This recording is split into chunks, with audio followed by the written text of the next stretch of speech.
மாகாணத்தின் சுற்றுலாத்துறையை உலகத்தரம் வாய்ந்ததாக மாற்றும் நோக்கில் வடமாகாண சுற்றுலா பணியகம் மற்றும் யாழ்ப்பாண பல்கலைக்கழக முகாமைத்துவ கற்கைகள் மற்றும் வணிக பீடம் ஆகியவற்றுக்கு இடையில் ஒரு விசேட கலந்துரையாடல் அண்மையில் நடைபெற்றது. இந்த சந்திப்பில் எடுக்கப்பட்ட முக்கிய தீர்மானங்கள்: கூட்டு முயற்சி, வடக்கின் 400க்கும் மேற்பட்ட சுற்றுலா தலங்களை மேம்படுத்த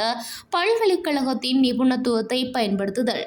கல்விசார் மேம்பாடு, சுற்றுலா மற்றும் விருந்தோம்பல் முகாமைத்துவ பாடத்திட்டத்தை சர்வதேச தரத்திற்கு ஏற்ப நவீனப்படுத்துதல், ஆராய்ச்சி மற்றும் தரவு, வடக்கின் சுற்றுலா வளர்ச்சி குறித்த தரவு சார்ந்த ஆய்வுகளை இணைந்து முன்னெடுத்தல்,